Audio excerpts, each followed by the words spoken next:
And welcome back to the Authenticity in Action podcast. And I am so excited for this chat. And I know I say that every week, but I A, genuinely mean it. And B, I do really mean it this week. I am going to be sharing the stage with the amazing Sue Willoughby. And for those of you that haven't been exposed to her work, go and check out her podcast, A Life Worth Being. It is amazing. And we dig into some of her amazing coaching work she does with a twist in that she uses horses as part of that therapy work. And that is just amazing to me to dig into. So welcome, my friend. Wow. I'm humbled by that introduction. Thank you so much. I am so thrilled to be here, and I really appreciate you. And thank you for all those kind words. That's okay. You can pay me later, but the check is in the mail. Yeah, it's great. When I was putting together this podcast and thinking about, what are the stories I want to bring and perspectives on authenticity, you were one of the first people that sprung to mind, and you and I have connected through the amazing Christine Blosdale's mastermind group that we're both part of. But, just listening to your podcast and having been a guest on your podcast and hearing some of your perspectives, I was like, Sue's definitely someone that, I want to dig into this space with. So I'm super excited for where the chat will take us today. Can't wait.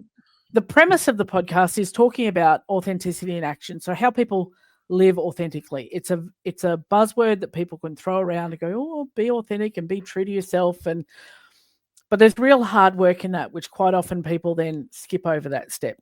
The tagline for the podcast is that authenticity is not a vibe, it is a verb.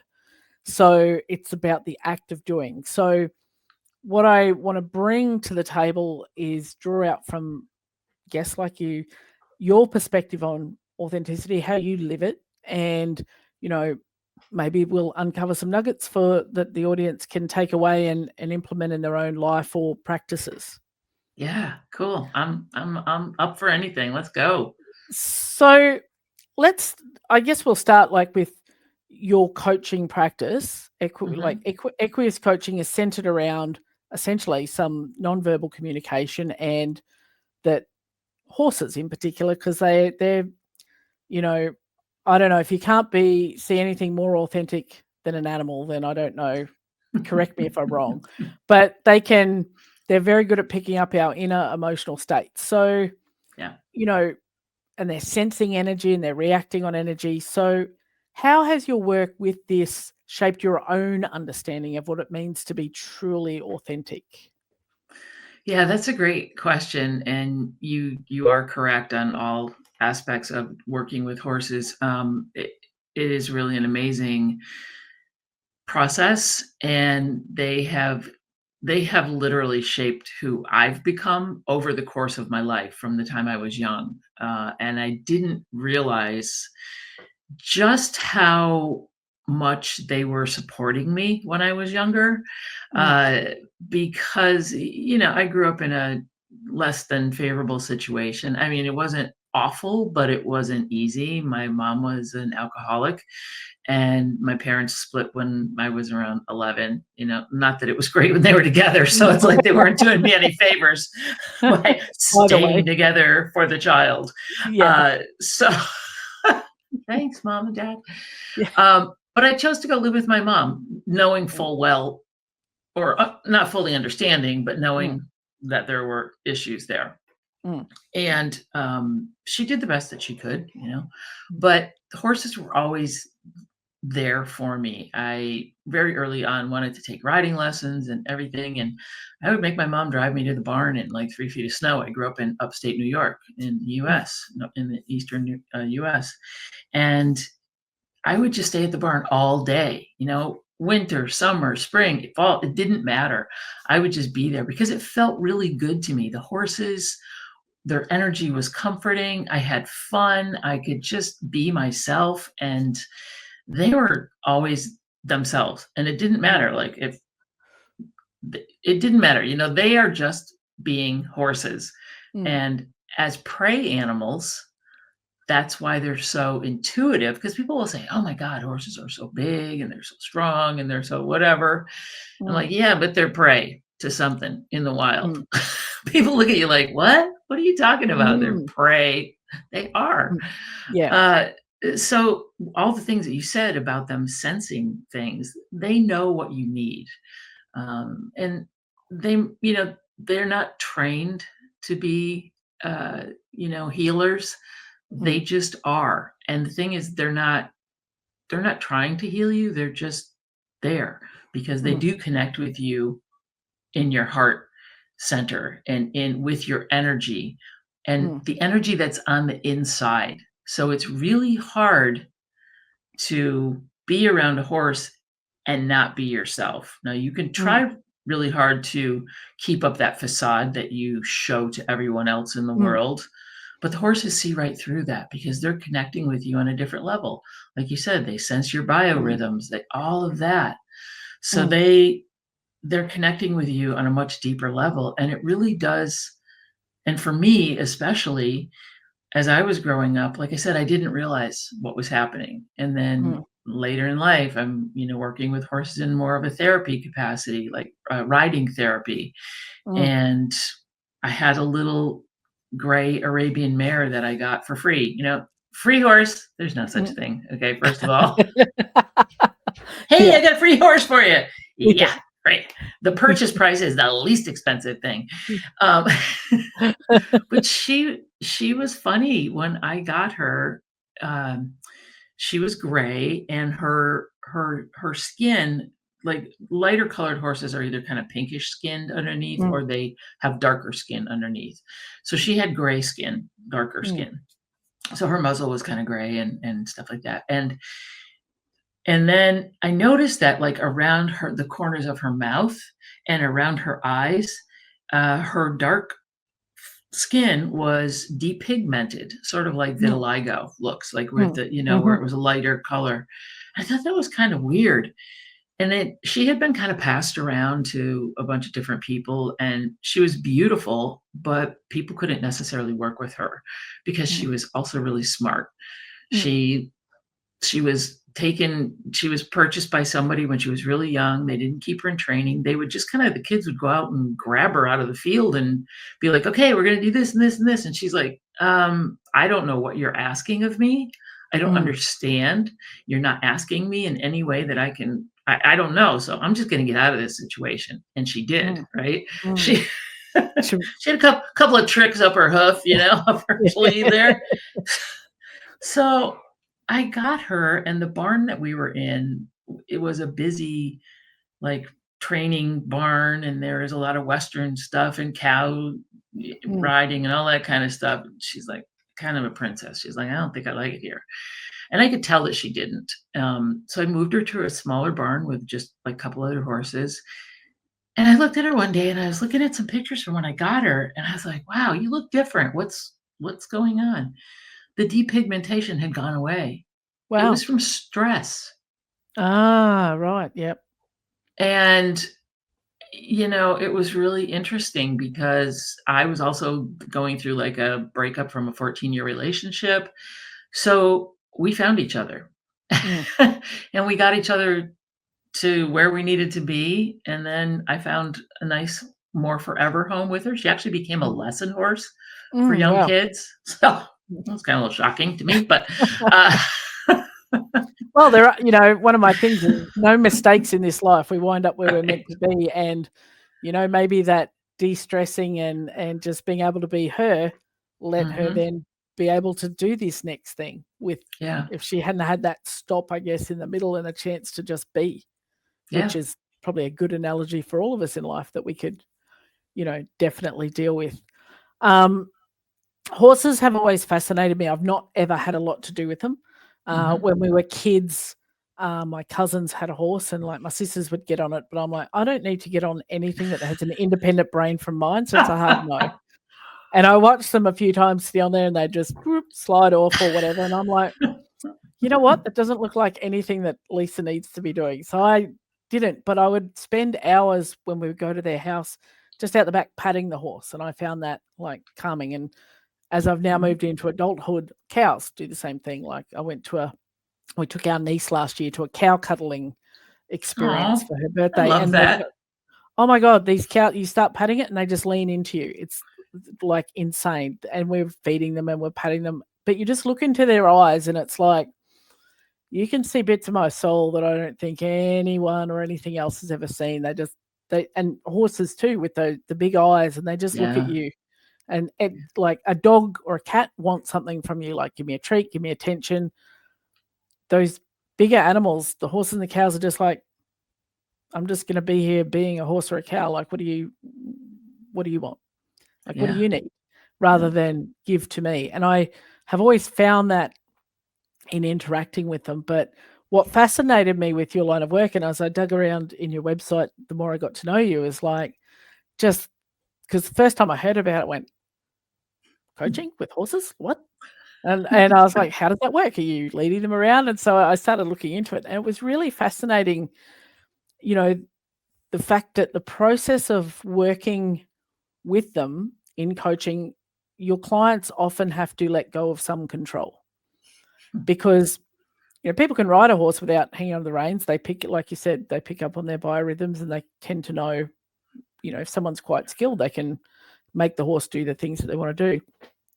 What do you see happening when clients finally sort of, at the start, they might be a bit resistant to that letting go, but then they surrender to the process, and then they can be vulnerable, which is part of being authentic, but also, finding their own space to be just them in that, but through that process of being forced to let go in a gentle way. Yeah, that's a good observation. It's interesting when people will come to horses, like, they may have had weird experiences with them or whatever, and they may be a little afraid of the horse. They're big, there's no joke. They're 1,200 pounds. Well, not all of them. My guy, Moose, is 1,200 pounds, and he's big. He's big and tall. He shops at the big and tall shop for sure.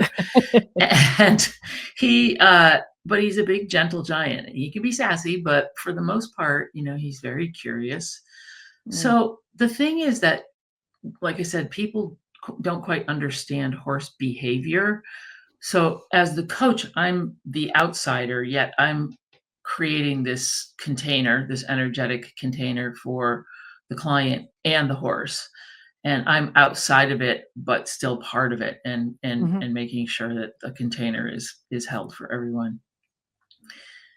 And the person is given the opportunity to just be with the horse if they want to have the horse move around. Now, the horse is what we call at liberty. The horse is free to move around. They're not, unless somebody wants to just start by leading the horse, if that makes them feel more comfortable or more confident or whatever, they can do that. There's some exercises that we can do, but everything is on the ground, no riding.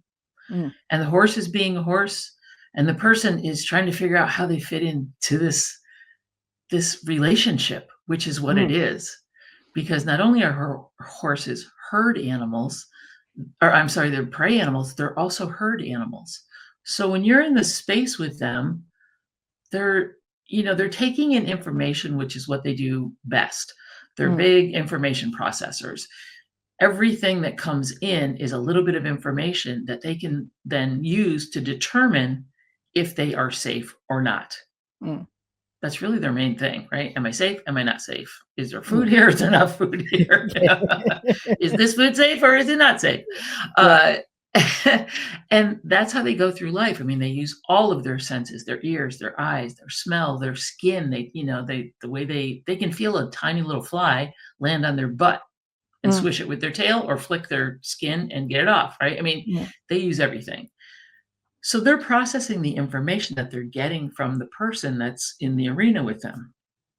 And if someone is trying to have a wall up and hide something that they don't want to deal with, the horse is going to sense that incongruency between what's really going on inside them, whether it's fear, whether it's trauma, whether it's whatever. And the horse may stay away, or the horse will, give them feedback, even though they don't understand exactly what the feedback is. That's kind of my job until they get tuned in with the conversation. But the beautiful thing about the horse that eventually will allow someone, and a lot of times it happens very quickly. Someone can walk in to the arena, feel the energy of the horse and the support of the horse, and the fact that the horse is not judging them, and that it's not making fun of them, and it's not, any of that. It's just being a horse, and they can just release whatever's going on. So you'll see somebody literally. One time I was at a clinic, and I had worked with 3 or 4 people that day. I swear, everybody that came into the arena walked in and just started crying. I was like, wow. Is this me, or am I just keeping the safe space for everybody that they feel comfortable? And it was more about that. It was just about the energy container that we had created, where they felt safe. They may have been holding on to something for a really long time, and they felt like their safe spot. So it's really interesting, because the horses they will mirror what's going on inside you. And you're like, the horse is doing this, and the horse is doing that, and the horse is doing that. And I'm looking at the person, I'm going, no, you're doing those things.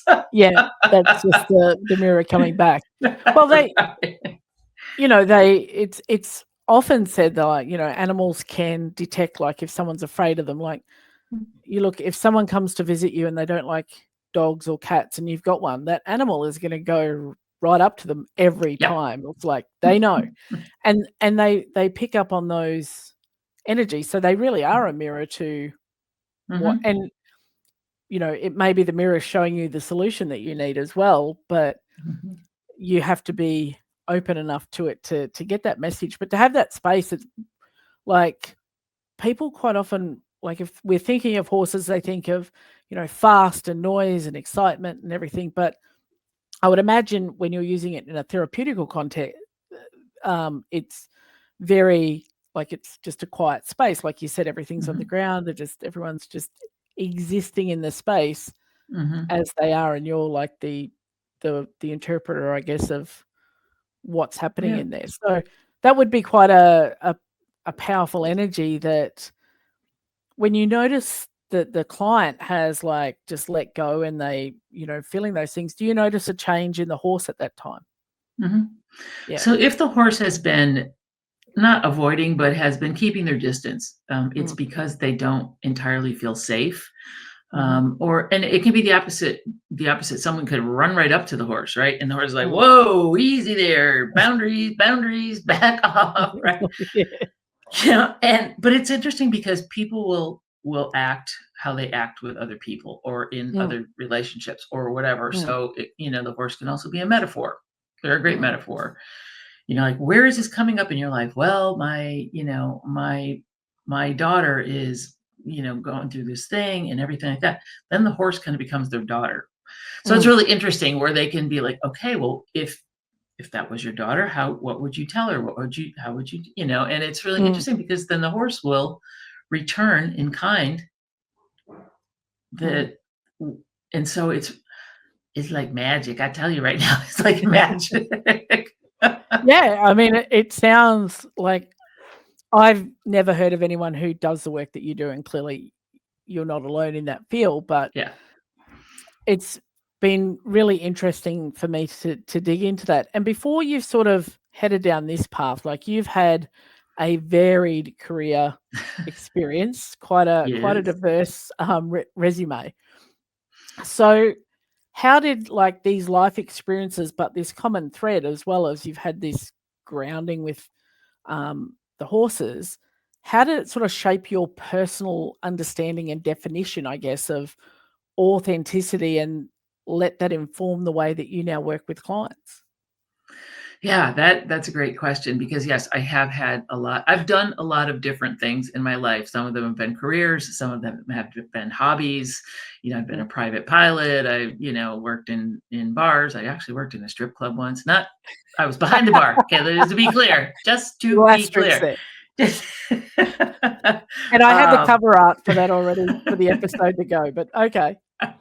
Not the pole dancing. No, that was not me. Okay. But, I think I've just always been curious, and I've always not been afraid of stepping outside of my comfort zone, because when you grow up, like, pretty independently, yes, it made me fiercely independent, sometimes in a good way, sometimes in not such a great way. But my comfort zone was discomfort. So I didn't really, there wasn't a lot that I was afraid of or that I didn't want to try. So I would just try things. I was curious, and that would lead me down different paths. I mean, I did have a very long and lucrative career in corporate training as an instructional designer and trainer. So that was great, but get me out of corporate America. So I always just listened to my curiosity. And if something, I was, once again, it's like the horse. I had this awareness, like what's around me? What's that? Oh, what's that? Sometimes there's probably undiagnosed ADHD. However, it's given me a lot of opportunities to try different things. So when I'm working with women of a certain age, when women get to midlife, they stop questioning and stop being curious. Yet they, may have an identity that they've had for a very long time. Like, you yourself coming out at a later age, and being like, oh, okay, now I have to try on this new identity. And where did this come from? And how do I do this? And, so I think that a lot of it comes from, when you get really good at something, or when you get a certain point in your life, it's hard to start something new because you have to be a beginner all over again. You have to risk the judgment of others. You have to risk the fear of looking stupid or appearing or looking stupid to yourself or how others are going to see you. So it's a lot about perception of other people. And as I mentioned previously, the horses are great because they don't judge you. They have no preconceived notions of who you are, what kind of car you drive, what house you live in, who your partner is, nothing. So they are just meeting you where you are. And that is such a rare occurrence in today's world that it is a perfect opportunity, for me to then be able to help people and support women in saying it's okay to try something new. By the way, you don't have to do it forever. You can just stick your toe in the pond and see if it feels good. If it doesn't, then don't do it. At least you tried it, and just being able to build awareness, build some curiosity, figure out, is it okay for me to do this? And how can I do that and feel safe? And all of that. So it's nice. I love to create that support and that container, for lack of a better word, for people to explore and have fun, because that's what I've always done. I don't want to have a bucket list. I mean, I'm sure there's going to be a few things when I die that I didn't do, but I'll be like, oh, well, at that point, I'm too tired anyway. It's almost like teaching people to go back and be almost childlike and enjoy the process of being curious. When I talk to clients about, stopping and being present, I say, go out in the backyard for 5 minutes and imagine you're a toddler looking at a bug. And I want you to go find a bug and be fascinated for 5 minutes about every detail with that bug. And that's how they can understand the concept of coming back to the now. And I think the stereotype for many years was, men had a midlife crisis, they bought a Ferrari and ran off with their secretary. Right. And now that there's a whole heap of people feeling like it's a phenomenon now of women having a midlife crisis. But I don't think that's it. I think that when women get to, their 40s and their 50s and they've finished doing the things that they were told they had to do and that they should do, and now that they've given themselves permission and they're having access to people like you and to me and to social media that shows people going, yeah, but what do I really want? And being able to ask questions and what might I like to do, and trying different things and having fun, whether they're failing, whether they're growing along the way. And there's so many, when you've lived for so many years under trying to fit into society's molds and external expectations, it can be very daunting to then step into that space of wanting to find and then reclaim your authentic self when the world is pushing conformity. And it's like, this is what a good life is. This is what you should do. You go to work, you work for so many years, then you retire, and then you do whatever it is that you need to do. Here are the boxes you need to tick. And people are defined by the labels of the roles they have. Mhm. And then women get to their 40s and 50s, and like even in my own story, a lot of people have said, well, why didn't you figure that out earlier? Well, I was so busy doing all the things that everyone told me to do, I didn't think there was an option. I Yeah. didn't know that this was even an option, that it was a thing. I just ignored it because it wasn't the done thing back, then. But now, like, more and more people are being open and honest and telling stories, the stories you share on your podcast, and women are suddenly getting permission to go, I know I signed up for this, but this isn't really what I want. And having what they're all now, is a midlife crisis amongst perimenopause or menopausal women or that sort of thing, when really I think that's doing a disservice to them finding their own essence and power and giving themselves permission to go, what do I want? Yeah. Yeah. And it's a big, big thing, that I think. And I know that you do a lot of work in that space. Mhm. So I guess what's one of the sort of the more profound sort of shifts you find that when one of your clients does embrace her true self and discovers what authenticity is for her? And even if it goes against what everybody else expects. Yeah, it can be scary, right? There's that whole fear thing. I just gotta say, I loved your bug analogy. Yeah. Go out in the because that's true. I mean, you Mm, as adults, we're like, "Ew, it's a bug." mm, Yeah, but what does the bug look like? Is it, oh, mm, well, it's green and so mm, thinking about that and some of the exercises that I do with people is like, um, you know, tell me, verbalize or visualize your ideal day. So like you were mm, talking about, like when and sometimes that's not easy exercise to do right off the bat. mm, It will come in time once you kind of peel back a few of the layers mm, and start to be curious.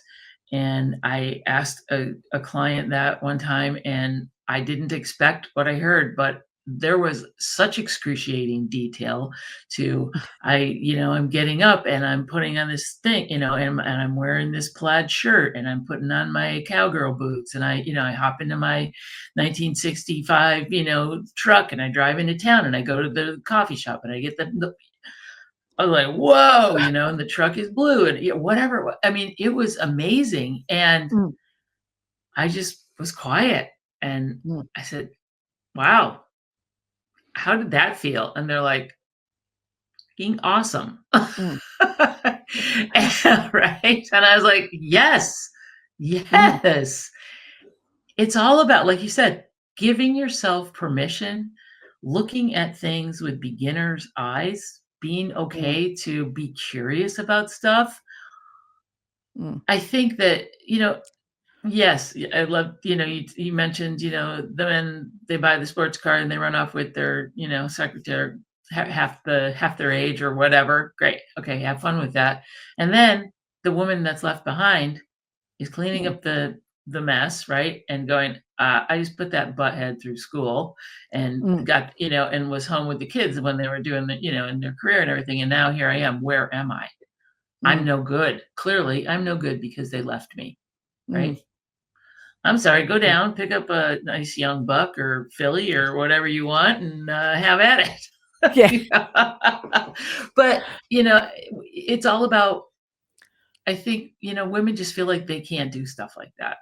And Mm, they are becoming more and more empowered, more emboldened. There's a lot of really, even in media and movies and everything, TV shows, there's a lot of mm, strong women characters out there, mm, whether they're mm, straight or gay or whatever, all over the spectrum. And people can identify and say, oh, wow.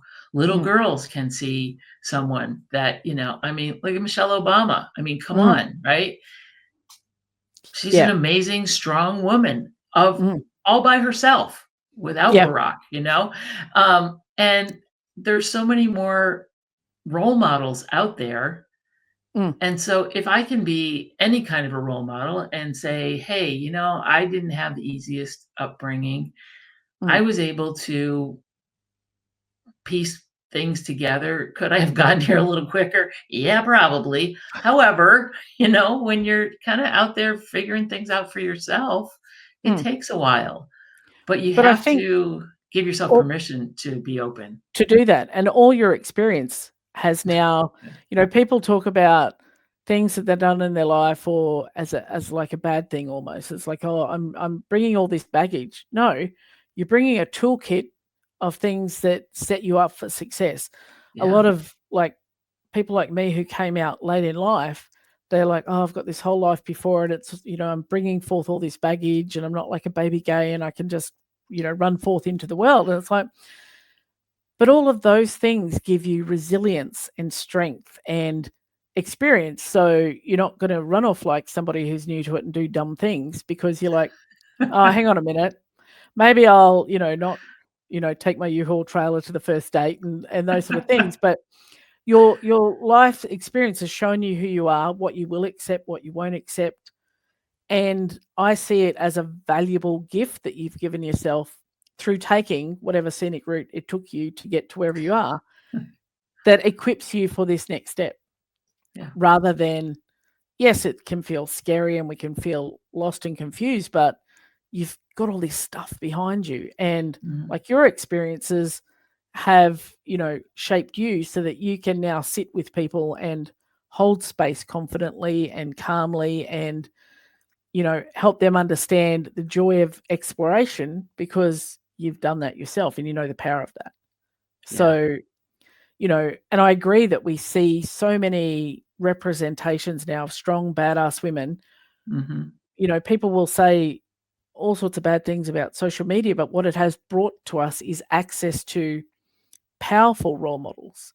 And, you touched on Michelle Obama and she's amazing. And given Barack is who Barack is, she will still put that man in his place. Like he knows, and which is amazing for a woman going, yeah, I don't have to just do this. Like I've got an opinion and it's valid.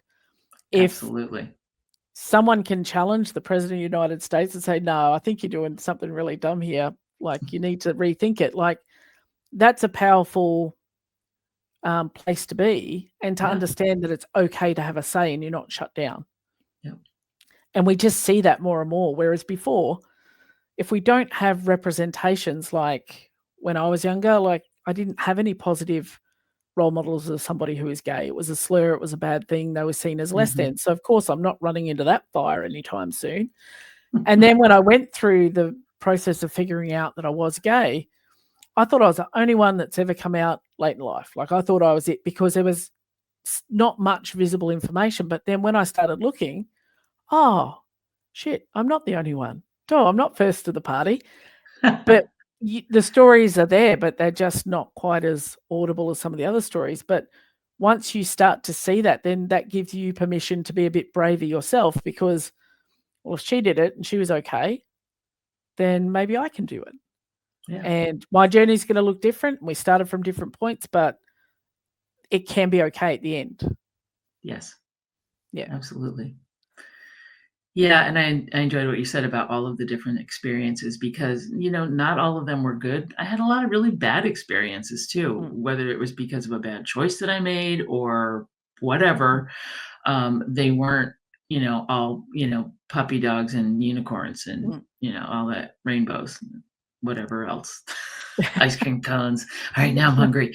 But it wasn't, they weren't all, but they were still lessons that I learned. They were experiences that I had. And there's always something that you can take away. Just like you said, there's always something that you can take away. And if a woman in their, midlife is curious and confused and like, what do I do now?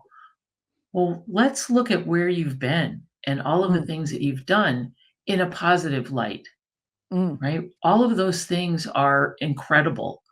If even if you're saying, I was just a stay-at-home mom. Oh, really? Well, I wouldn't want that job for all the money in the world. So good on you.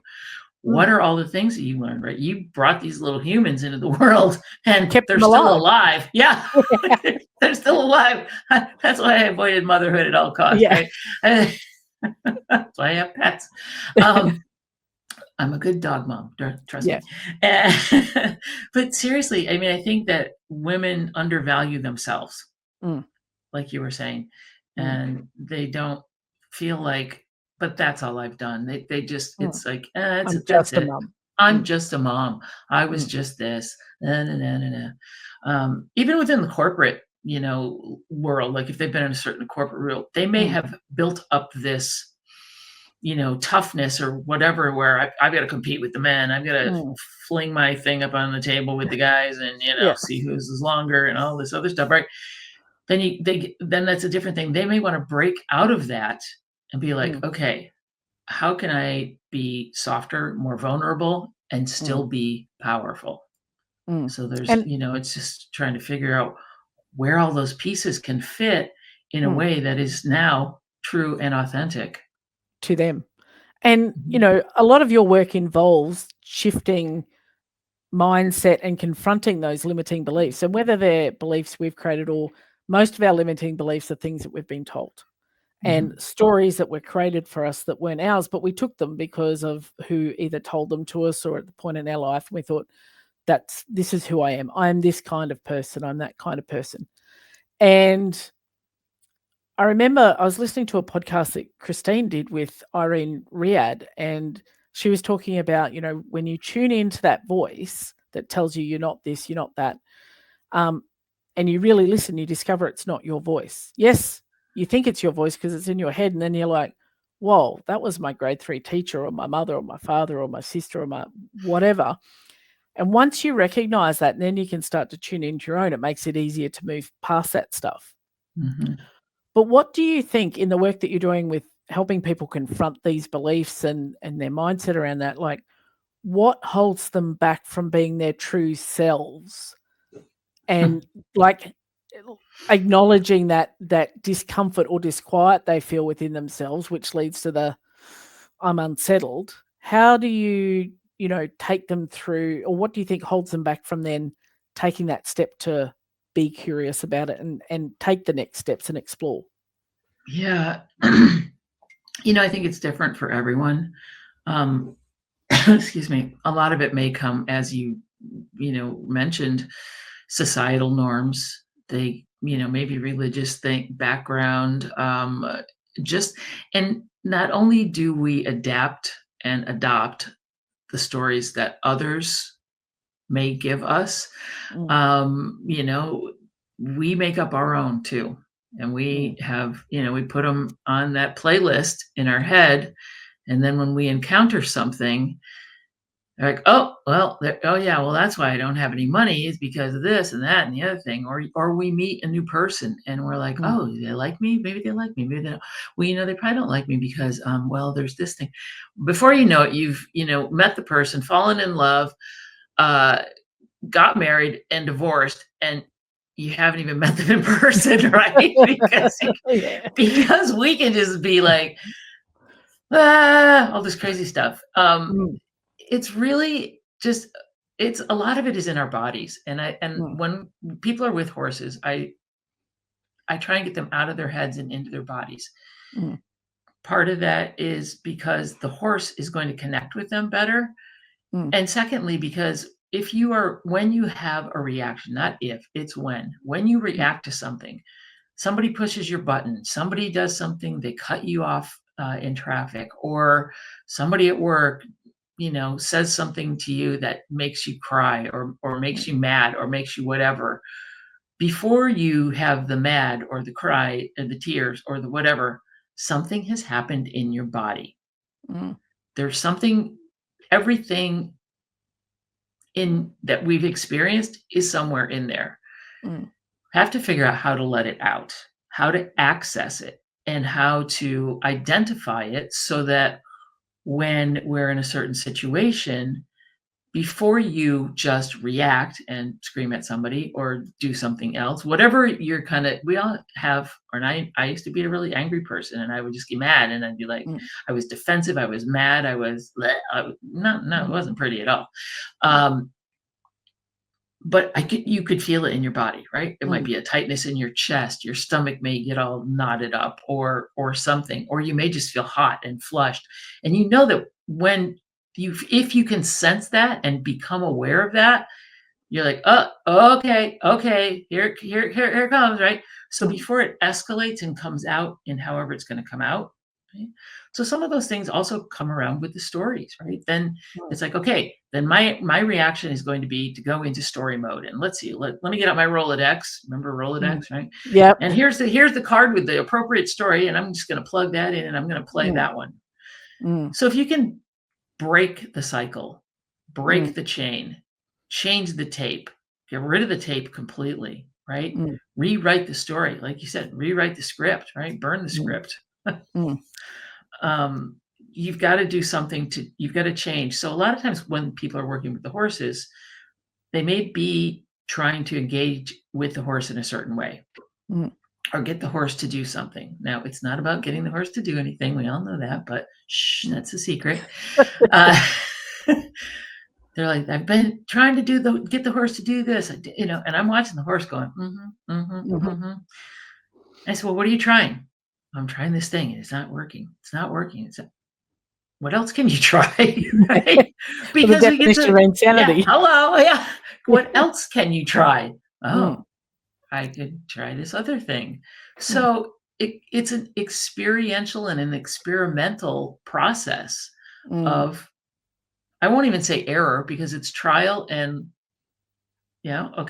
trial and information, trial, information, trial, information. Okay. All right. What else can I try? It just gives you the space I want people to experiment instead of doing the same thing over and over and over again. Because if you're going to do the same thing, guess what? You're going to get the same result and nothing will ever change.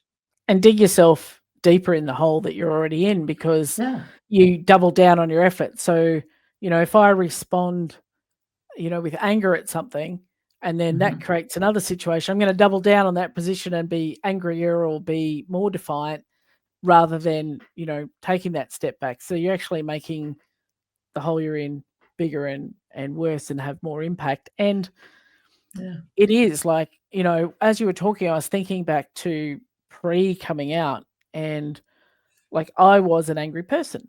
Like I was always fighting a battle, like whether it be against the administration at the golf club that like this wasn't fair, or other gym owners, or this or that. Like there was always a battle. And someone made the comment to me after I'd, been out for a while and was living my life down there, like, you always seemed like you had a chip on your shoulder and were fighting a battle. And I've often thought about that. And just as you were thinking about it, I remember how my body used to actually feel, even though I didn't tune into it at the time.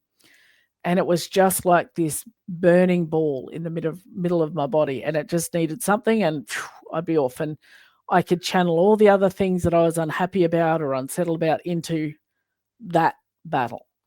And it was just like I had this glowing ball inside my body, now that I think about it, and kept doing the same things. Like if I keep fighting hard enough, I'll get to where I'm happy. It's like that was the antithesis of what I needed to do to get to the point of being happy and at peace, is like stop fighting. And you actually don't have to fight because it doesn't matter. The stuff you're fighting doesn't matter because what you're really fighting is the stuff in here. Yeah. It's yourself. You're the one that's creating that anger. You're the one that's keeping that fire stoked, ready to roar out at any given moment. And it doesn't make you feel any better.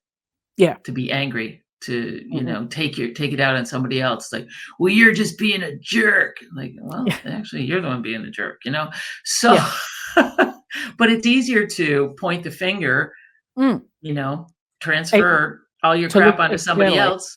Yeah. And then you feel like there's a reason and a purpose, rather than, as I said at the start, is, people avoid the actual work. And I often talk about the concept of gratitude, where people like, it's very easy to throw around and say, I do gratitude every day. You do, but to do real gratitude, and when things aren't going well, and you've really got to look for things more so than just, I had a great coffee today and I had a chat with Sue. Like that takes actual practice and work to get to the heart of like the stuff that's going to sustain you, rather than, just the Instagram worthy sort of coffee and a sunrise photo kind of deal. So, like as a coach, do you often, or have you ever felt the struggle between showing up authentically as you versus what you feel like people might expect from you, or think that you should have all the answers and all your shit together because you're the coach? That's a good question. Have I ever felt that sort of inner turmoil about Yeah. that? You know, I have always pretty much, even when I was in corporate, I was never intimidated by the bosses. Everybody's all like, "Oh, it is. I get called into so and so's office." I'm like, "Yeah, so why?" I was always just myself. So I try and show up, and the thing is, I'm not everybody's coach, right? Mm, I would try and make sure that we click and that this is going to be a good relationship. Same thing when I was in real estate. I wasn't everybody's real estate agent because I'm going to call things as I see them. mm, And if you want me to, gloss over stuff, I'm not going to do that. Right. mm, So, um, do I have all the answers? No, I don't. But I'm not here to give you the answers.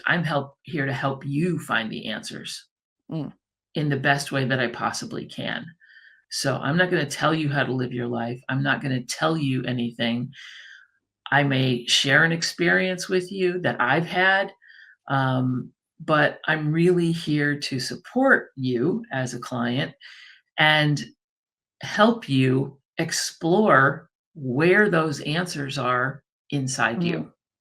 mm, So I don't feel the pressure that way to perform and get everything right. mm, There's no right and wrong, really. mm.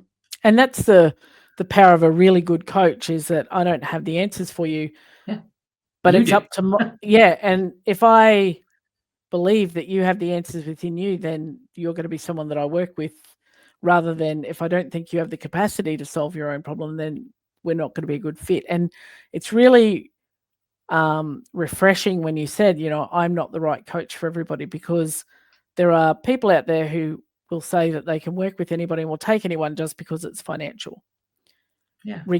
which is doing the client a disservice and doing them a disservice. Yeah. It really has to be where it works, a relationship of reciprocity, where it works.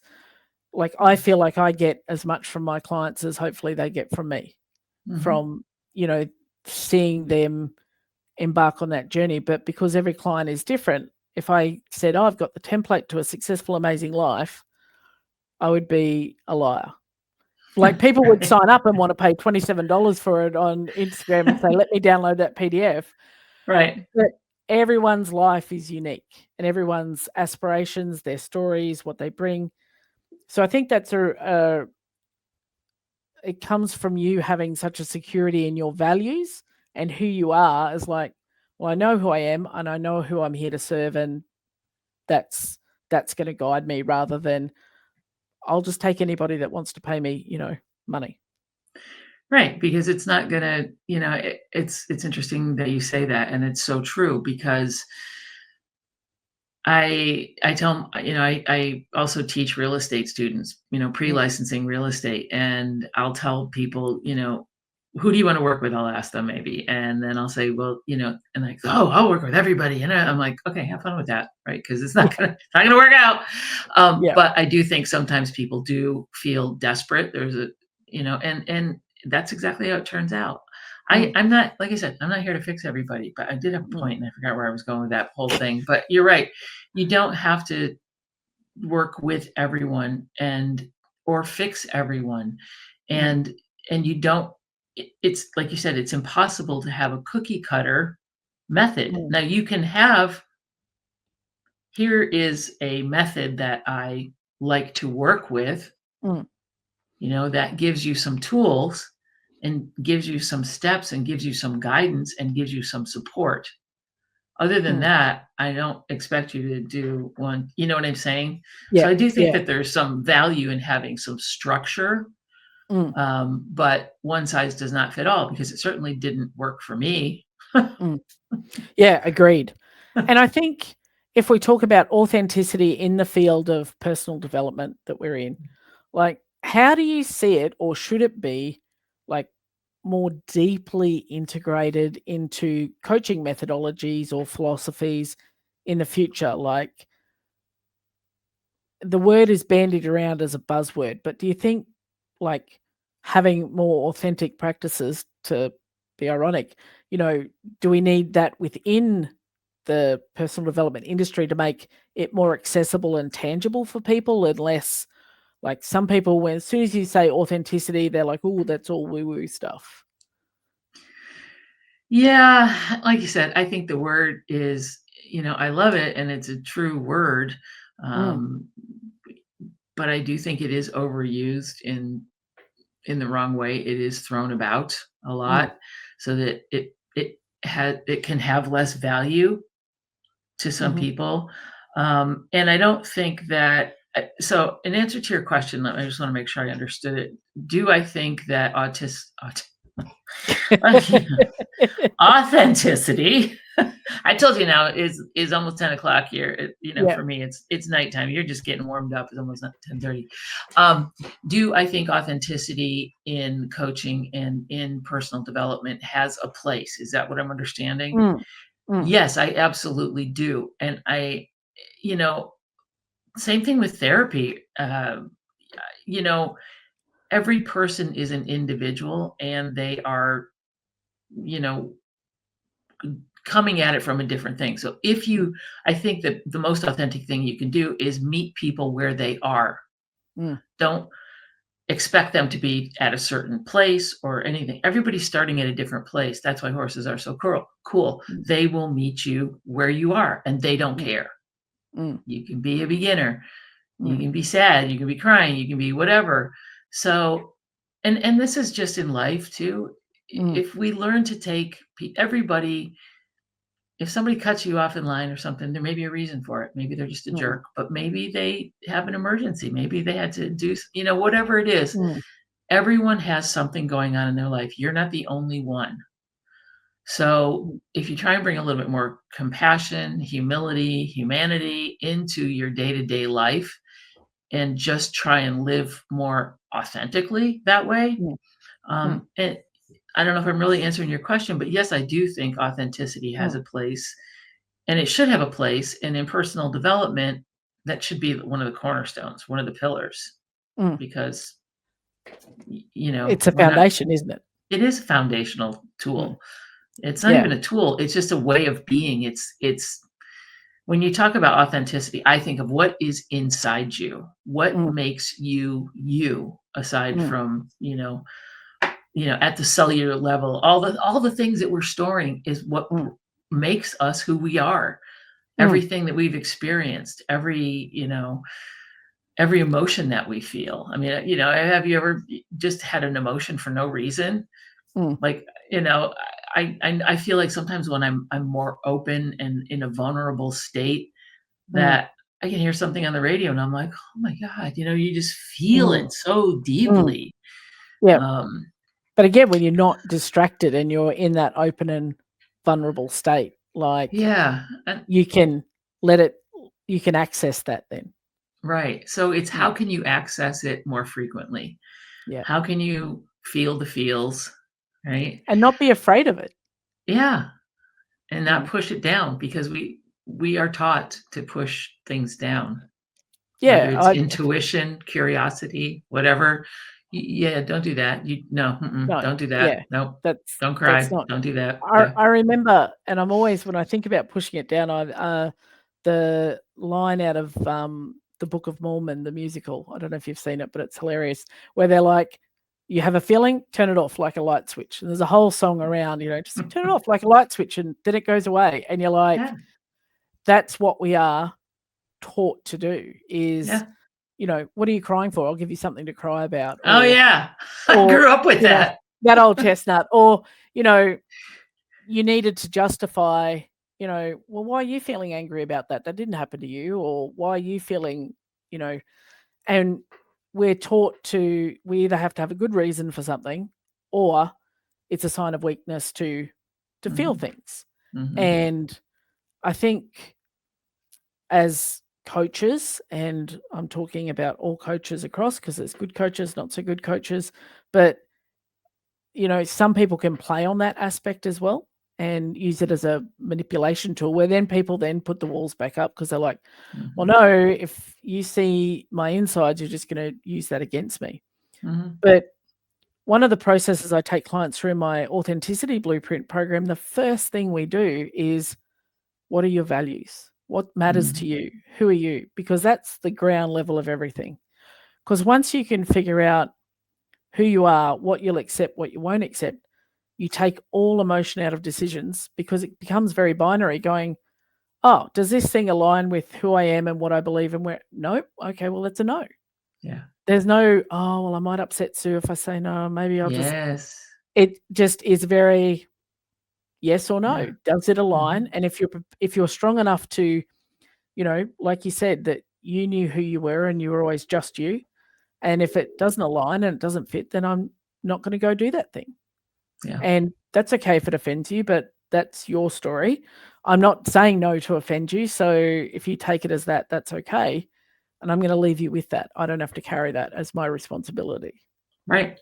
We can't predict, and we don't own someone else's reaction. We don't want to say something just to piss people off, but if we say something and tell someone how we really feel, and it's from our heart, and it's an honest, authentic statement, feeling, whatever, that's all we can do. We can just put it out there. How they receive it, what their reaction is not something that we own. And some people might say, well, that's kind of harsh, but it's true. I can't predict how, if I say something to you and you feel offended, and then, so, and this is where bad communication loops develop. Yes. Well, why did you say it to that? And then you come back like, well, we both feel like we have to defend, right? You with go into the fighting, put you with your dukes up all the time, like you said you used to be.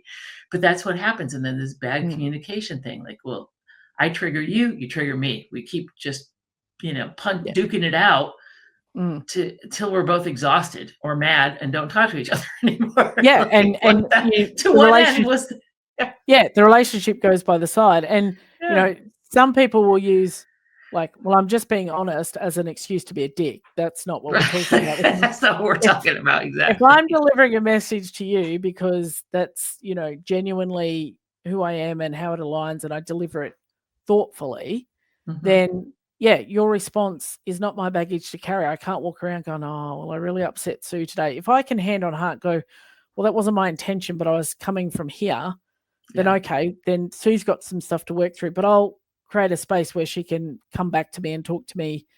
We can talk about it. What was why was that difficult to receive, rather than getting into the fight cycle, which I think is really important. Yeah. So, for someone that's never really, I know, it's such a big much topic to unpack. So for someone who's never really embraced authenticity or really dipped a toe in that water, it's a bit scary, because their main fear is around judgment and failure. What do you think would be the first thing that they need to do to begin that journey, even the tiniest step of self-discovery and truth? I would say, for me, give yourself permission to, well, I won't say fail, but give yourself permission to try something and try it on and see how it fits, and just experience that. Be curious about how you're feeling in your body. Start to build awareness, so that's the tiniest thing. Start, maybe you write things down, like how, like when I was, when something happened, when you start to feel something, start to note it, take notice, be aware. Why did that upset me so much? Right. And you kind of take a step back, and before you react, you're like, why am I feeling this way about the thing that person said, about what Lisa said to me? Why, why? Be curious. Why am I so angry? Why did that trigger me so much? You'll get an answer. You may not like the answer, but And that's work you can do without making a big grand announcement to the world. It's like, I'm working on my authenticity. No one will judge you because they don't need to. That's just like internal things that you're becoming aware of. And then you can do bigger and bigger, steps and changes. But you don't have to worry about what anyone else thinks because it's just you doing it for you. Yeah. Which I think you're is wondering awesome.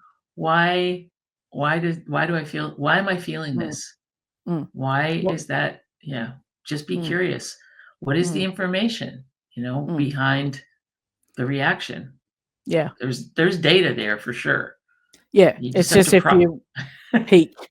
Just want to have a little look. Just don't want to one eye open, like, what was that all about? It's like shaking up a bottle of Coke, and then you don't want to rip the lid off at once. You just a little bit. Just let it out a little bit. Just and then tighten it back up a bit.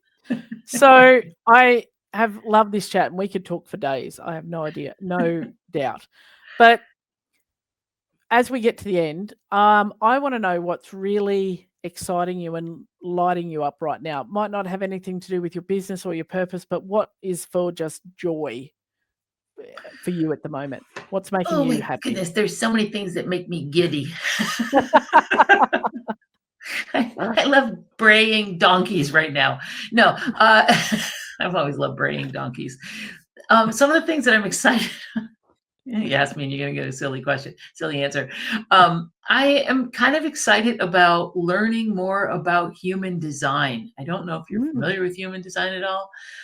So I'm dipping my toe into that pond, and I'm also learning more about I'm always really curious about what makes us tick, and it's not just one thing. So there's all these different things, and I love astrology. And so human design kind of wraps up quantum physics and all kinds of things, sciencey, and it's astrology, and it's all of this cool stuff. So I'm really kind of jazzed about learning more about human design, and also the whole quantum thing, the whole quantum thing, whatever that is, right? The quantum different timelines and all that kind of stuff. So I'm learning more about that. So I'm a little out there right now. That is incredibly interesting and awesome. And I've got a sciencey brain. So I love that sort of stuff. Now I'm like, I need to run off and read some things. Yeah, totally. Every guest that comes on, I get them to finish this sentence for me. Authenticity in action is. It's a simple sentence. I didn't know there was going to be a quiz. It's going to be a quiz. Okay. Let me finish that sentence. Authenticity in action is, to me, it is being aware of how we are showing up in the world. Awareness for ourselves and others. Yeah, that's perfect. And, it's probably, we have to start with ourselves before we can decide how we're going to show up for others. Yeah. So for those that want a bit more Sue magic in their day, in their world, where can people follow your work, your coaching, or just generally stay in your orbit? Yeah, absolutely. My website is willoughbycoaching.com, and I'm on Instagram at Sue_Willoughby. The name of my podcast is A Life Worth Being. And because I'm an underachiever, I started a second podcast with a fellow Equus coach, and she's Swedish, so we call it The Air is Free, or Luften är fri. That's perfect. It's amazing. And I've loved the content you guys are putting out with that as well. So thank you. I'll put the links in the show notes as well, but everyone would benefit from jumping over and listening to your podcast and the amazing guests that you have. So thank you, my friend. I appreciate your time. I love particularly it. Late in your time of the world, but I look forward to talking again real soon. Yeah, sounds great. Thanks, Lisa. I appreciate you. I appreciate you. Thank you.